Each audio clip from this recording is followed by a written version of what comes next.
अब intra party जो इंतखाबात का मामला है, देखिए मैं समझता हूं कि पाकिस्तान तहरीक इंसाफ एक ब्लंडर कर गई है।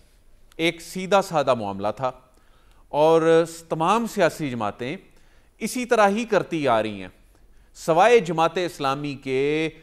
इलेक्शन कमीशन को में हम जब ये कवर कर रहे होते हैं, ये इंट्रा पार्टी इंतखाबात की ये जो तफसीलात जमा करा रहे होते हैं, ये अपने लेटर हेड पे लिख कर दे देते हैं, इलेक्शन कमीशन उसी तरह मान लेता है। ये बड़ी हैरानगी की बात है। जो उसका काम है, अगर स्क्रूटनी करनी थी इलेक्शन कमीशन, ये इलेक्शन कमीशन पहले कहां था, और इसको अपनी जिम्मेदारी पूरी करते हुए तमाम सियासी जमातों की स्क्रूटनी करनी चाहिए। लेकिन चले, एक प्रैक्टिस चल रही है, उस प्रैक्टिस में पाकिस्तान तहरीक इंसाफ जो कि बड़े सियासी एक के बाद एक सियासी ब्लंडर करती आ रही है, उसने एक ब्लंडर ये कर दिया है कि उसने अपने आप को मजीद वल्नरेबल कर दिया है कानूनी और आईनी तौर पे। वो कैसे? मिसाल के तौर पे बल्ले का निशान अगर उसने बचा भी लिया है, बचाने में कामयाब हो भी जाते हैं, क्योंकि इतनी जल्दी तो इस पे अगर ये मामला इलेक्शन कमीशन में जाता भी है तो इस पे फैसला इतनी जल्दी नहीं आप तवक्को कर सकते, उस पर ज़ाहिर टाइम लगता है।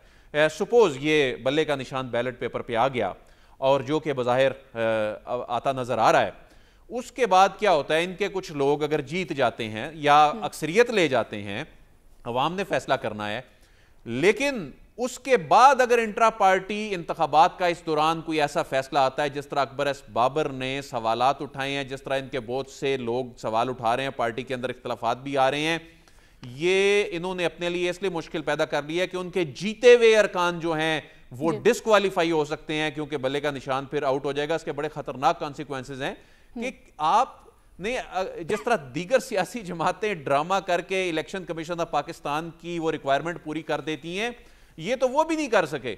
यानी ये बात जमहूरियत की ये सियासी जमातें करती हैं, लेकिन देखें कि पाकिस्तान तहरीक इंसाफ ने जिस तरह से इंट्रा पार्टी इंतखाबात कराए हैं, ये यानी पहले ये सियासी जमातें मजाक कर रही थी, इन्होंने उससे भी बड़ा मजाक कर दिया कि चंद मिनट्स में इन्होंने अनाउंसमेंट्स कर दी, ये इनके गले पड़ जाएगा। ये मैं आपको बता दूं कि इसके बड़े कॉन्सिक्वेंसेस इनको फेस करने पड़ सकते हैं। ये जल्दबाजी कर गए हैं, ये इतना बड़ा कोई इशू नहीं था। लेकिन इस सारी सूरत हाल में एक बड़ी दिलचस्प चीज जो हम सारा दिन टीवी स्क्रीन पे देखते रहे कि तनकीद कौन कर रहा है।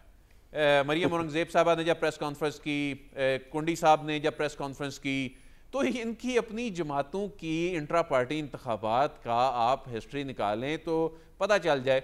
यानी चलें पीटीआई के तो इंट्रा पार्टी इंतखाबात में उन्होंने अपनी कोई आईनी कानूनी तकाजे पूरे नहीं किए जो वो भुगतेंगे, लेकिन ये सियासी जमातें तो इनमें यहां तो तसव्वुर ही नहीं है कि पार्टी की क़यादत एक खानदान से बाहर निकल जाए, एक डिस्क्वालीफाई होता है, दूसरा हो जाए, तीसरा।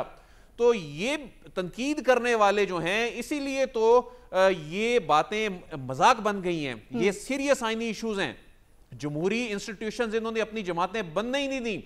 यही वजह है कि आज अवाम का ये हाल है। इन्होंने अपनी जमातों को जमहूरी इंस्टीट्यूशंस नहीं बनने दिया, इन जमातों ने, इन्होंने पार्लिमान को जमहूरी इंस्टीट्यूशन नहीं बनने दिया। ये अपनी अपनी जमातों के डिक्टेटर हैं। इनमें जमहूरियत, ये सिर्फ जमहूरियत अपने